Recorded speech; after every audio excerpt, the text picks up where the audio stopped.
কোচবিহারের পুন্ডিবাড়ি থানার বোকালের মাঠে জোড়া খুন। স্থানীয় বাসিন্দা সুকুমার ভূঁইয়ার সঙ্গে তার বাড়ির পাশে বসবাসকারী এক যুবকের বচসা হয়। আর অভিযোগ, সেই সময় ছুরি দিয়ে সুকুমারের গলায় আঘাত করে ওই যুবক। ঘটনাস্থলেই মৃত্যু হয় সুকুমার ভূঁইয়ার। অভিযোগের পর ওই যুবককে ধরে গণপিটুনি দেওয়া হয়। নিহতের পরিবার এবং স্থানীয় বাসিন্দারা গণপিটুনি দেয় এবং তার জেরে যুবকের মৃত্যু হয়।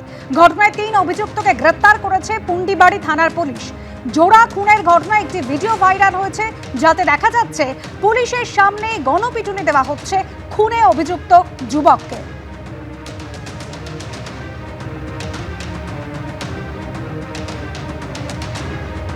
কোচবিহারের পুন্ডিবাড়ি থানার বোকালি মঠের ঘটনা। সেখানে জোড়া খুন। স্থানীয় বাসিন্দা সুকুমার ভূঁইয়ার সঙ্গে তার বাড়ির পাশে থাকা এক যুবকের বচসা হয় এবং তাতেই ছুরি দিয়ে সুকুমারের গলায় ওই যুবক আঘাত করে বলে অভিযোগ। ঘটনাস্থলে মৃত্যু হয় সুকুমার ভূঁইয়ার। আর এরপরই ওই যুবককে ধরে গণপিটুনি দেওয়া হয়।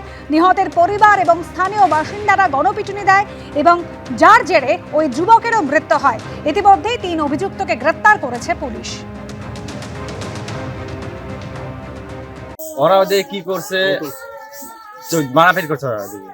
ঠিক আছে, আমার ঘরে ছিলাম বলে ওরা এখানে ছিল, আর আমার জেঠু এখানে ছিল। এরা পরে মারামারি করছে, ওরা পরে মারার করে ও দিয়ে ভাগছে, দৌড় দিছে ওরা। দৌড় দেওয়ার পর আমার ওখানে ধরছে, ওকে ধরার পর তোমার পুলিশ ছিল এখানে, আমার জানি না কথা, পুলিশ ওরা হোটেলে ছিল। হঠাৎ তোমার ওরা বলা হয়েছে যে ওই সেটা মারা করছে। পরে পুলিশ ধরছে, ধরে নিয়ে পরে রাখছিল, গাড়িতে রাখছিল, ধরে তারপরে ওকে মারছে নাকি? মারছে। তারপর ওরা ভাগছে। মাই কি নিয়ে ওরা তো কাছে গেছে, কাছ থেকে আসলো। কাছে আসার পর তোমার ওদেরকে ওখানে বসেছিল দুজনেই, বসার পর ওখানে মারাপিট করে দুজনে করছে। বিধানসভা ভোটের আগে পশ্চিমবঙ্গের পুলিশ এবং প্রশাসনের খোলডলচে বদলে দিয়েছে নির্বাচন কমিশন। এখনো পর্যন্ত সরানো হয়েছে 46 জন আইএএস আইপিএস অফিসারকে। আর সেই সিদ্ধান্তকে চ্যালেঞ্জ করে এবং আধিকারিকদের পুনর্বহালের দাবিতে হাইকোর্টে জনস্বার্থ মামলা দায়ের হয়, যেখানে প্রধান বিচারপতির বেঞ্চ স্পষ্ট করে দিয়েছে ধরে নিতে হবে নির্বাচন কমিশন এই বদলিগুলো অবাধ এবং সুষ্ঠু ভোটের স্বার্থেই করছে। মুখ্য সচিব থেকে বিডিও, ডিজিপি থেকে ওসি, ডিইও থেকে রিটার্নিং অফিসার। পশ্চিমবঙ্গে বিধানসভা ভোটের দিন ঘোষণার পর থেকে রাজ্যের পুলিশ প্রশাসনের চেহারা বদলে দিয়েছে নির্বাচন কমিশন। এখনো পর্যন্ত সরানো হয়েছে 46 জন আইএএস আইপিএস অফিসারকে। ডব্লিউবিসিএস, ওসি, আইসি ধরলে তো সংখ্যাটা আরও বহুগুণ বেড়ে যায়। এই বদলির সিদ্ধান্তকে চ্যালেঞ্জ করে এবং আধিকারিকদের পুনর্বহালের দাবিতে হাইকোর্টে জনস্বার্থ মামলা দায়ের হয়, কিন্তু সেই মামলা খারিজ করে মঙ্গলবার হাইকোর্ট স্পষ্ট করে দিয়েছে অফিসারদের খুব কম সময়ের জন্য বদলি করা হয়েছে। এটা কখনোই বলা যায় না যে রাজ্যে প্রশাসনিক ব্যবস্থা বিকল এবং অসাড় হয়ে পড়েছে। বদলির এই সিদ্ধান্তের ফলে প্রশাসনিক ব্যবস্থা ভেঙে পড়বে এবং সাধারণ মানুষ জনকল্যাণমূলক প্রকল্পের সুবিধা থেকে বঞ্চিত হবে, এমন কোনো বিষয় আবেদনকারী এই মামলায় তুলে ধরতে পারেননি। চিরচারিত দেখেছি, আমিও যখন মুখ্য নির্বাচনী আধিকারিক ছিলাম, একটা ট্রান্সফার চিরকালই করে, যাতে করে ভোটটা নির্বিঘ্নে হয় এবং কোনো পক্ষের না হয়। এটা চিরকালই ছিল। ছোটোখাটো ট্রান্সফার, একটু ঝাঁকুনি দেওয়া, এটা ছিল। কিন্তু এই রেটে এই যে মুখ্য সচিব, অতীতে পশ্চিমবঙ্গে তো বটেই, সারা ভারতবর্ষের নিদর্শন আছে কিনা মনে পড়ে না, তো একসঙ্গে ডিজি, চিফ সেক্রেটারি থেকে আরম্ভ করে একেবারে OC, BDO, returning officer, ARO অবধি পুরো খোল নলচে পাল্টে দেওয়াটা নিঃসন্দেহে চিন্তা করায়। এটা হয়তো একটা কমপ্লিট মিসট্রাস্টের জায়গা তৈরি হয়ে গেছে বলে। পশ্চিমবঙ্গে বিধানসভা ভোট ঘোষণার রাতেই প্রশাসনের শীর্ষ 2 কর্তাকে বদল করা হয়। মুখ্য সচিবের পদ থেকে নন্দিনী চক্রবর্তীকে, স্বরাষ্ট্র সচিব জগদীশ প্রসাদ মিনাকে সরিয়ে দেয় নির্বাচন কমিশন। এরপর রাজ্য পুলিশের ডিজির পদ থেকে পীযূষ পাণ্ডে, ডিজি আইন শৃঙ্খলা বিনীত গোয়েল এবং কলকাতার পুলিশ কমিশনার সুপ্রতিম সরকারকে নির্বাচন কমিশন সরিয়ে দেয়। একাধিক আইএসকে ভিন রাজ্যে ভোটের পর্যবেক্ষক করে পাঠানো হয়। 18ই মার্চ সরিয়ে দেওয়া হয় 11টি জেলার জেলাশাসক ও কলকাতার 2 ডিইওকে। জেলার নির্বাচন পরিচালনার দায়িত্বে থাকেন ডিস্ট্রিক্ট ইলেকশন অফিসার বা ডিইও। সাধারণত জেলা শাসকেরা এই দায়িত্ব পালন করেন। ব্যাপক রদবদল হয় পুলিশের শীর্ষস্তরেও। উত্তর ও দক্ষিণবঙ্গের এডিজি, একাধিক পুলিশ কমিশনারেটের কমিশনার, ডিসি, ডিআইজি বদল চলতেই থাকে। একদিনে বদলি করা হয় 12 জন পুলিশ সুপারকে।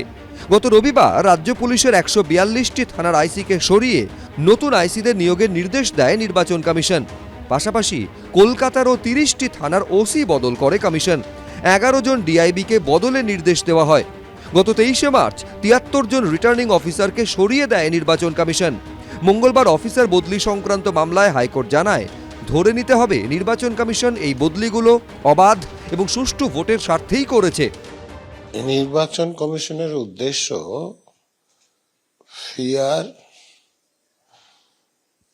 ইলেকশন করা, কিন্তু আমাদের এই রাজ্যের শাসক দলের লোকেরা একদম সর্বোচ্চ থেকে সর্বনিম্ন পদ পর্যন্ত অফিসারদের এমনভাবে পক্ষপাতদুষ্ট করে রেখেছেন যাতে এখানে সুষ্ঠু এবং অবাধে নির্বাচন করা প্রায় অসম্ভব। এই রকম লোকদেরকে সরাতে হবেই এবং প্রতিটা বুথে ভোটাররা যাতে বিনা বাধা এসে তার পছন্দ মতো প্রার্থীকে ভোট দিতে পারে সেটা নিশ্চিন্ত করতে হবে। প্রশাসনিক স্তরে ব্যাপক রদবদল করেছে নির্বাচন কমিশন। এবার ভোট কি সুষ্ঠুভাবে করাতে পারবে তারা? সৌভিক মজুমদার, এবিপি আনন্দ। ভোট ঘোষণার পর থেকে রাজ্যের প্রশাসন এবং পুলিশের কার্যত খোল নলচে বদলে দিয়েছে নির্বাচন কমিশন। আর এবার বদল হলো রাজ্যের মুখ্য নির্বাচনী আধিকারিকের দফতরে।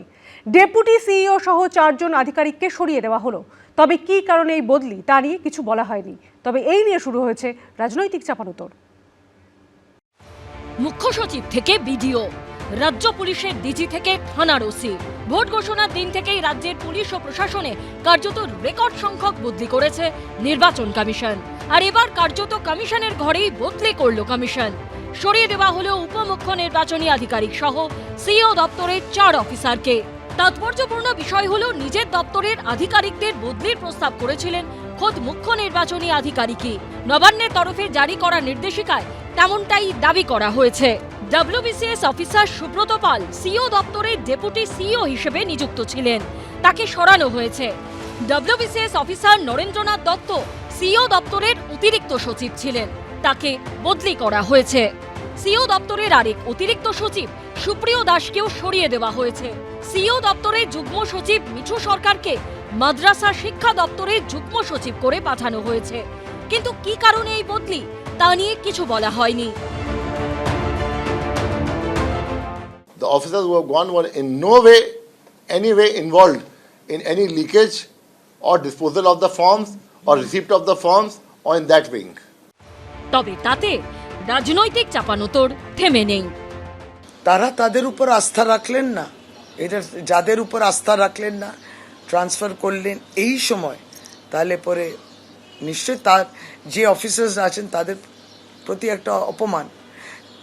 এবং হয়তো কিছু কিছু নির্দেশ যদি তারা না শোনেন তাহলে পরে ট্রান্সফার হয়ে গেল কিনা আমরা আনুমানিক এই কথাটা এই জন্যে বলছি, কারণ আগেও বলেছি যে মেরুদণ্ড যদি না বিক্রি করে তাহলে আপনি ট্রান্সফার হয়ে যাবেন, হয়ে গেছে। আমাদের অভিজ্ঞতা বলেছে বিভিন্নভাবে অ্যাডমিনিস্ট্রেটিভ বডি, পুলিশ প্রশাসন পুরো তৃণমূলের ক্যাডারের মতো কাজ করে এবং সেটার আঁচ আস্তে আস্তে গিয়ে নির্বাচন কমিশনেও তাদের চট ঢুকে গেছে। বিভিন্ন রকমের ইনফরমেশন থেকে শুরু করে বিভিন্ন কিছু আজকে বাইরে তারা তৃণমূলকে বাজার করছিল। নির্বাচনকে সুষ্ঠুভাবে সম্পন্ন করতে গেলে এই ধরনের লোক দিয়ে কখনো নির্বাচন চলতে পারে না এবং সেই জন্যই আজকে নির্বাচন কমিশনকে ধন্যবাদ জানাবো যে তারা তাদেরকে লোকেট করেছে এবং করার পর তাদেরকে এখান থেকে বহিষ্কার করেছে। এর আগে 2021-এর বিধানসভা ভোটের সময় অভিযোগের ভিত্তিতে মুখ্য নির্বাচনী আধিকারিকের অফিসে 3 জন অফিসারকে সরিয়ে দেওয়া হয়েছিল। 2024-এর লোকসভা ভোটে বদলি করা হয়েছিল 2 অফিসারকে। রুমা পাল, ব্রতদীপ ভট্টাচার্য, রাজীব চৌধুরীর রিপোর্ট, এবিপি আনন্দ। এবিপি আনন্দ, এগিয়ে থাকে, এগিয়ে রাখে।